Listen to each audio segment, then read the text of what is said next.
एक खाकी वर्दी और दोनों कंधों पे 3-3 सितारे। जी हाँ, मैं बात कर रही हूँ जीएसटी इंस्पेक्टर या एक्साइज इंस्पेक्टर की। और इस जॉब प्रोफाइल की सीरीज में ये थर्ड वीडियो है। इससे पहले मैं आप लोगों से शेयर कर चुकी हूँ सीबीआई सब इंस्पेक्टर की job profile and ASO in MEA. तो इस जॉब प्रोफाइल सीरीज में मेरी कोशिश ये है कि मैं एसएससी सीजीएल की सभी पोस्ट की जॉब प्रोफाइल आप लोगों से शेयर करूं।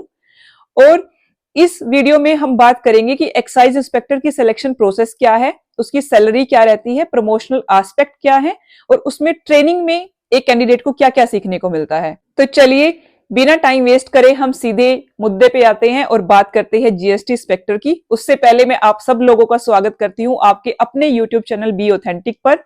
इस वीडियो को लाइक करें एंड चैनल से जुड़े रहे ताकि सारी इंफॉर्मेशन आप टाइमली ले सके। अगर हम सिलेक्शन प्रोसेस की बात करें तो इसके लिए एग्जाम है एसएससी सीजीएल।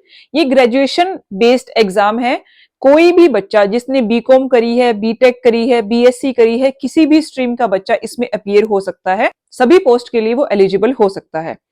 तो एक्साइज इंस्पेक्टर के लिए जो कंडीशंस हैं वो ये है कि एज लिमिट 18 टू 30 होनी चाहिए और इसमें एज कैलकुलेशन अगस्त से होती है। 1 अगस्त और जो ईयर होता है उससे पहले पहले आपकी 18 के अबव और 30 से नीचे आपकी एज होनी चाहिए।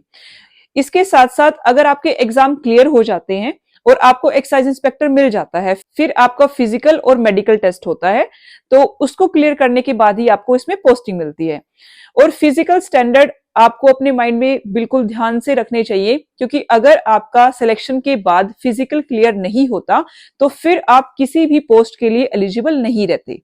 सपोज आपने फर्स्ट प्रेफरेंस एक्साइज इंस्पेक्टर की भरी और वो आपको मिल गई, उसके बाद सब कुछ क्लियर करने के बाद भी अगर आप फिजिकल टेस्ट में फेल हो जाते हो, फिर आपको कोई भी पोस्ट के लिए कंसीडर नहीं करा जाता। अगर मैं फिजिकल स्टैंडर्ड की बात करूं तो मेल कैंडिडेट के लिए जो हाइट है दैट इज 157.5 सेंटीमीटर और अगर चेस्ट एक्सपेंशन की बात करें तो दैट इज 81 सेंटीमीटर। आपकी चेस्ट एक्सपेंड करने के बाद 81 सेंटीमीटर होनी चाहिए और मिनिमम एक्सपेंशन 5 सेंटीमीटर का होना चाहिए। और इसमें दो अलग कंडीशन है, एक है साइकिलिंग और एक है वॉकिंग। अगर मैं साइकिलिंग की बात करूं तो 8 किलोमीटर हाफ एन आवर में पूरा करना होता है और जो वॉकिंग है वो है आपकी 1600 मीटर 15 मिनट में। तो ये दोनों ही रेस बिल्कुल ही इजी रहती है, ऐसा कोई हार्ड एंड फास्ट नहीं रहता। अगर मैं फीमेल कैंडिडेट की बात करूं तो उनके लिए हाइट है 152 सेंटीमीटर और उनका जो वेट है 48 किलोग्राम होना चाहिए। फीमेल के लिए वेट की कंडीशन है और मेल के लिए चेस्ट की कंडीशन है। और अगर वॉकिंग और साइकिलिंग की बात करूं तो साइकिलिंग 3 किलोमीटर 25 मिनट में और वॉकिंग 1 किलोमीटर 20 मिनट में। तो ये फिजिकल पैरामीटर होते हैं फीमेल कैंडिडेट के लिए। एक बड़ा ही इंपॉर्टेंट पॉइंट, अगर आप कलर ब्लाइंड हैं तो आप जीएसटी इंस्पेक्टर नहीं बन सकते। आप ये चीज पहले सुनिश्चित कर लीजिए, क्योंकि कलर ब्लाइंड लोगों को एकदम से आउटराइटली रिजेक्ट कर दिया जाता है। अगर हम मेडिकल टेस्ट की बात करें तो एसएससी सीजीएल की किसी भी पोस्ट में हार्ड एंड फास्ट मेडिकल नहीं होता। उसमें आपकी जनरल ही चीजें चेक करी जाती है, जैसे बीपी क्या है, शुगर, थायराइड, ब्लड ग्रुप, ये छोटी मोटी चीजें चेक करने के बाद अगर आप मेडिकली और फिजिकली दोनों रूप से फिट प्रूव हो जाते हो तो उसके बाद आप ज्वाइन कर लेते हो एक्साइज इंस्पेक्टर की पोस्ट को। फिर उसके बाद आपकी ट्रेनिंग आती है जो होती है 14 वीक्स की। 14 वीक्स को 2 पार्ट्स में डिवाइड करा गया है, जिसमें 12 वीक्स में आपको सारी थ्योरेटिकल नॉलेज दी जाती है। आपको टैक्स के बारे में बताया जाता है, specially indirect tax that is GST. तो उसके रूल्स रेगुलेशन क्या है, आपका जो ऑफिस कल्चर होगा उसके बारे में आपको बताया जाएगा और जो रूल्स रेगुलेशन जितने भी आपके जॉब से रिलेटेड होते हैं वो भी आपको ट्रेनिंग में एक पूरा विवरण दिया जाएगा। उसके बाद जो 2 वीक की ट्रेनिंग होगी वो होगी आपकी आर्म्स ट्रेनिंग। इस तरीके के experiences once in a lifetime होते हैं और इसमें जनरली कैंडिडेट को पुलिस विंग से अटैच कर दिया जाता है, जिसमें वो वेपन चलाना, उसकी रख रखाव, उसकी सफाई करना, ये सब चीजें वहां पे सीखते हैं और ये बड़ा एंजॉयबल पीरियड होता है जिसको सभी कैंडिडेट बड़ा एंजॉय करते हैं। तो जो आपकी ट्रेनिंग होती है वो होती है आपकी नासिन में, that is national academy of custom indirect taxes and narcotics. तो ट्रेनिंग के बाद आप एक्चुअल में अपनी जॉब को ज्वाइन करते हो और ज्वाइन करते ही आपके सामने दो फील्ड होते हैं, एक होता है आपको डेस्क जॉब मिले और दूसरा आपको फील्ड जॉब।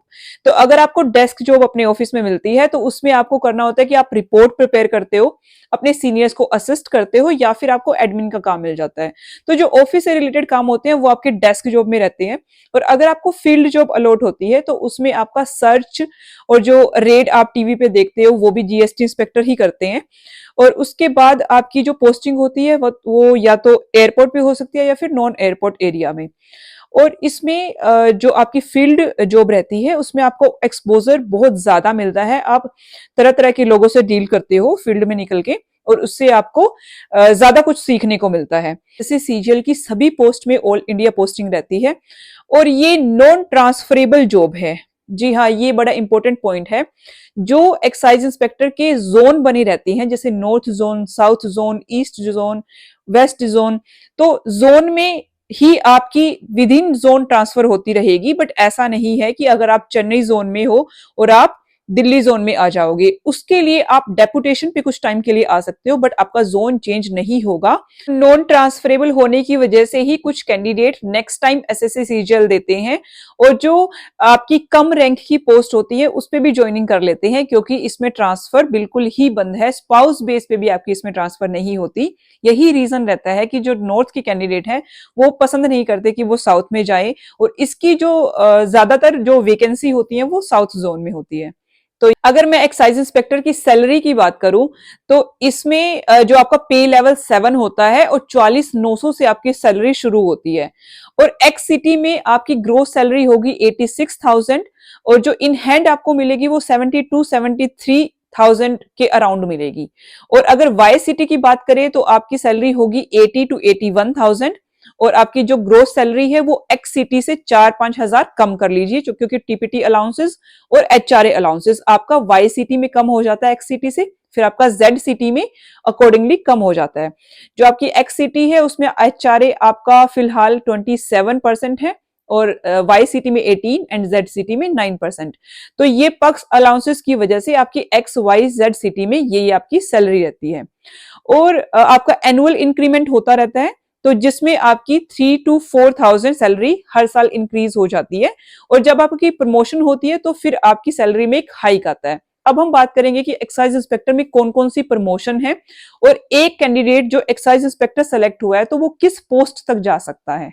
तो इसकी फर्स्ट प्रमोशन होती है आपकी सुपरिंटेंडेंट की पोस्ट पे, जो 4800 ग्रेड पे की पोस्ट है और ये गजेटेड पोस्ट है।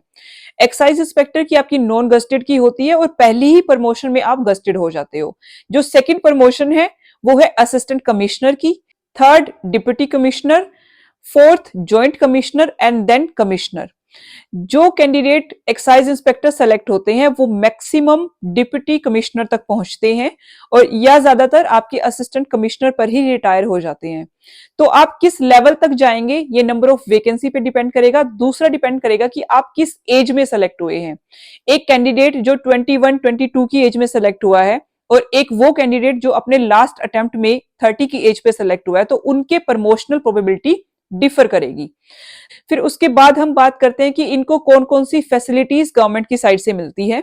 तो अगर मैं बात करूं मेडिकल फैसिलिटीज की, तो मेडिकल फैसिलिटी हर दूसरी जॉब की तरह जो एसएससी सीजीएल की है, सीजीएचएस के हम कार्ड होल्डर होते हैं एक्साइज इंस्पेक्टर में। और आप और आपके डिपेंडेंट, डिपेंडेंट में आपका स्पाउस, आपके बच्चे, और अगर आपके पेरेंट्स आप पे डिपेंडेंट है तो पूरी फैमिली का आप ट्रीटमेंट ले सकते हैं किसी भी हॉस्पिटल से जो सीजीएचएस इंपैनल्ड है, या फिर आप एएमए ऑप्ट कर सकते हैं। एएमए भी एक सीजीएचएस का ऑल्टरनेटिव होता है, जहां पे सीजीएचएस नहीं होती वहां आप एएमए को ऑप्ट कर सकते हो। और अगर हम मैं अकोमोडेशन फैसिलिटी की बात करूं तो इसमें आपको क्वार्टर गवर्नमेंट आपको दे देती है, आपको अलॉट हो जाता है।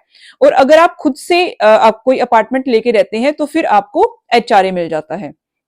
फिर उसके बाद बात करें चिल्ड्रन ट्यूशन फी, कैंडिडेट के इन फ्यूचर अगर दो बच्चे होते हैं तो दो बच्चों की 12th तक आपको चिल्ड्रन ट्यूशन फी मिलती है, जो हर साल आपको अपने ऑफिस से मिलेगी। इसके साथ साथ आपको मिलेगा दिवाली बोनस, ऑनरेरियम और LTC that is leave travel concession, और यूनिफॉर्म अलाउंस भी एक एक्साइज इंस्पेक्टर को मिलता है, जो हर साल उसको 10,000 आपके यूनिफॉर्म अलाउंस के लिए गवर्नमेंट पे करती है। तो ये सारी फैसिलिटी है एक जो एक्साइज इंस्पेक्टर को मिलती है। उसके बाद हम बात करते हैं कि इस पोस्ट के ओवरऑल प्रोज क्या हैं और कॉन्स क्या हैं।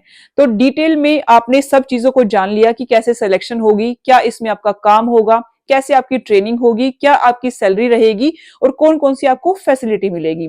तो इन सब चीजों को जानने के बाद अब हम बात करते हैं कि इसमें आने के आपके बेनिफिट कौन कौन से रहते हैं। पोस्ट के बेनिफिट्स की बात करूं तो फर्स्ट बेनिफिट जो है वो है सोशल रिकॉग्निशन।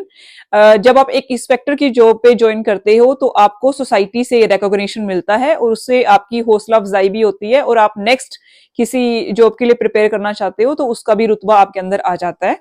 दूसरी चीज है कि आप टैक्स कल्चर को भली भांति जान पाते हो, आपको सब कुछ इनसाइड डिटेल पता होती है कि कैसे गवर्नमेंट काम करती है और कौन कौन से काम है जो आप एज एन एक्साइज इंस्पेक्टर वहां पे हैंडल करते हो।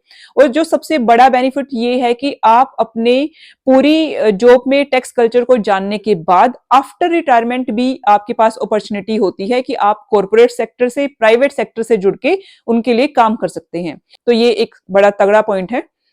उसके बाद है कि डाइवर्सिटी।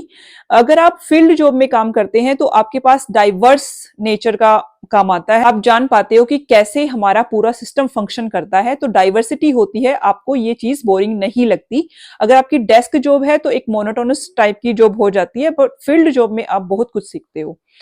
तो अगर हम कॉन्स की बात करें, डिसएडवांटेजेस की बात करें, तो फर्स्ट ऑफ ऑल ये नॉन ट्रांसफरेबल रहती है। जो आपको जोन मिल जाता है आप उसी में लाइफ टाइम रहेंगे, विद इन जोन आपकी ट्रांसफर होती रहेगी, बट नॉर्थ टू साउथ नहीं जा सकते एंड साउथ टू नॉर्थ नहीं जा सकते। फॉर द टाइम बीइंग ये स्ट्रिक्टली बंद है, आगे क्या होगा उसके बारे में हम नहीं बोल सकते। तो इस चीज की वजह से भी जो बच्चे होम सिकनेस फील करते हैं और जो साउथ में जिनकी पोस्टिंग हो जाती है तो उनके लिए थोड़ा मुश्किल हो जाता है वहां पे सरवाइव करना। फिर वो कोशिश करते हैं नेक्स्ट में कि बेशक आपकी सैलरी कम हो या पोस्ट आपकी छोटी हो, आप उस पे भी शिफ्ट करने को रेडी हो जाते हो अपने होम पोस्टिंग के लिए। और दूसरा है कि इसमें स्लो प्रमोशन है। फिलहाल तो सिस्टम सुधर रहा है but for the time being इसमें प्रमोशन काफी स्लो है, तो ये भी आप इसको नेगेटिव पॉइंट में काउंट कर सकते हो। और अगर आपको मूव ही करना है, अगर आपको ट्रांसफर किसी भी हाल में चाहिए तो आप सिर्फ कुछ टाइम के लिए डेपुटेशन पे आ सकते हो, जैसे मैंने आपको बताया कि आपका ट्रांसफर नहीं होता एक जोन से दूसरे जोन में। तो ये कुछ इसके प्रोज एंड कॉन्स थे। और हाँ, अगर हम बात करें गर्ल्स के लिए तो गर्ल्स के लिए भी सेम पॉइंट है ये। तो अगर उनको ज्यादा होम सिकनेस नहीं है या फैमिली की कोई प्रॉब्लम नहीं है तो वो भी स्मूथली इसमें फंक्शन कर सकती हैं और बड़े अच्छे से इसकी ड्यूटी को निभा सकती हैं। तो ये तो थी जो प्रोफाइल एक्साइज इंस्पेक्टर की। अगर कोई पॉइंट मुझसे छूट गया है तो आप कमेंट बॉक्स में उसको ऐड कर सकते हो या फिर आपकी क्वेरी है तो वो मुझसे पूछ सकते हो। तो ऐसे ही मैं सभी जॉब प्रोफाइल के बारे में आप लोगों को बताऊंगी, आपसे शेयर करूंगी, स्पेशली 2024 के कैंडिडेट के लिए जो बिल्कुल फ्रेश कैंडिडेट हैं और जिनको नहीं पता डिटेल में कि कैसे ये फंक्शन करती हैं या क्या काम होता है हमारा, एक बार आप ज्वाइन कर लेते हो। और मैं बस लास्ट में यही कहना चाहूंगी कि कोई भी पोस्ट है 100% आपको कहीं भी नहीं मिलेगा। तो एक बार आप दोनों हिस्सों को देख लेते हैं, एडवांटेजेस डिसएडवांटेजेस को, तो फिर आप रैशनल डिसीजन ले पाते हो अपनी चॉइस के अकॉर्डिंग, अपनी प्रेफरेंस के अकॉर्डिंग कि आप किस जगह के माहौल में एडजस्ट कर सकते हो। तो इसी के साथ हम इस वीडियो को एंड करते हैं। Please like, share and subscribe to my channel. आप मुझे कमेंट बॉक्स में बता सकते हो कि नेक्स्ट जॉब प्रोफाइल में किस पोस्ट के बारे में बनाऊं। Thank you so much, have a nice day.